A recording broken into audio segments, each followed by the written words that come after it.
क्या आपने कभी ये सोचा है कि अगर हर दिन की शुरुआत पवित्रता, ऊर्जा और वैदिक अनुशासन से हो तो जीवन कैसा हो सकता है?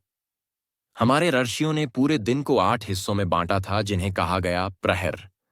हर प्रहर का अपना महत्व है और हर प्रहर में किए गए कर्मों का असर भी अलग होता है। लेकिन आज के इस भागदौड़ भरे युग में हम दिन की शुरुआत ही उलझनों से करते हैं। नींद खुलती है मोबाइल अलार्म से और पहला काम होता है नोटिफिकेशन चेक करना। पर क्या यही है सुबह का सही तरीका? शास्त्र कहते हैं नहीं। वास्तव में दिन की सबसे शुभ शुरुआत होती है उषा प्रहर में, यानी सुबह 3 बजे से 6 बजे के बीच। इसी समय को कहा गया है ब्रह्म मुहूर्त। तो आइए जानते हैं प्रभातचर्या यानी दिन की पवित्र शुरुआत किस प्रकार करें। पहला चरण, ब्रह्म मुहूर्त में जागरण। जब सारे संसार में शांति होती है, जब प्रकृति सिर्फ खुद से बात करती है, उसी समय में यदि कोई जाग जाए तो वह शरीर ही नहीं, आत्मा को भी ऊर्जा देता है। ब्रह्म मुहूर्त सूर्योदय से 1 घंटा 36 मिनट पहले होता है। यदि सूरज 6 बजे उग रहा है तो ब्रह्म मुहूर्त होता है 4 बजकर 24 मिनट पर। दूसरा चरण, करदर्शन।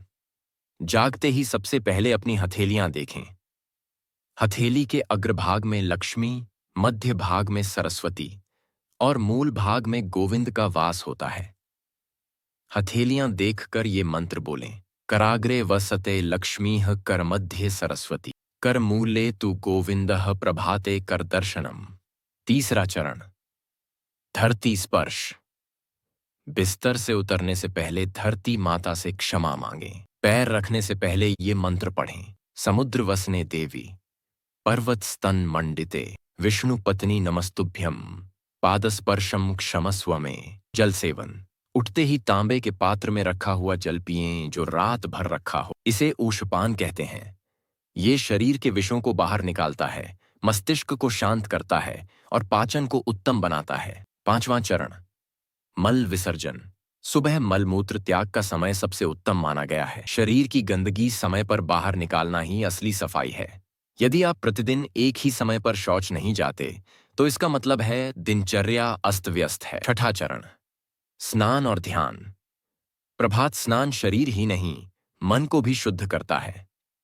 स्नान के बाद सूर्य को अर्घ्य दें और ध्यान करें। ध्यान सिर्फ आंखें बंद करके बैठना नहीं, ध्यान है अपनी सांसों से जुड़ना, अपने अंदर के मौन को सुनना। सातवां चरण, साधना और स्वाध्याय। सुबह का समय पढ़ाई, मंत्र जप, स्वाध्याय या किसी सकारात्मक ज्ञान के लिए उत्तम होता है। आप चाहे भगवद गीता पढ़ें, कोई उपनिषद या फिर आत्मविकास की कोई किताब, ये समय आत्मा को निखारने का है। आठवां चरण, सात्विक भोजन। यदि आप नाश्ता करते हैं तो उसे हल्का, ताजा और सात्विक रखें। फल, मूंग की दाल, हल्का दलिया या ठंडा दूध भी उपयुक्त होता है। खाना खाते समय फोन या टीवी नहीं, सिर्फ ध्यान और कृतज्ञता होनी चाहिए। और अंत में याद रखिए, दिन की शुरुआत जैसी होगी दिन वैसा ही बीतेगा। यदि आप प्रभातचर्या को जीवन में अपना लें तो मानसिक शांति, ऊर्जा और सफलता तीनों आपके पास स्वतः आ जाएंगे। अगर ये ज्ञान आपको उपयोगी लगा हो तो इस चैनल को जरूर सब्सक्राइब करें। ऐसे ही वैदिक और जीवन उपयोगी ज्ञान की कहानियां आपको यहां मिलती रहेंगी। धन्यवाद। आपका दिन मंगलमय हो।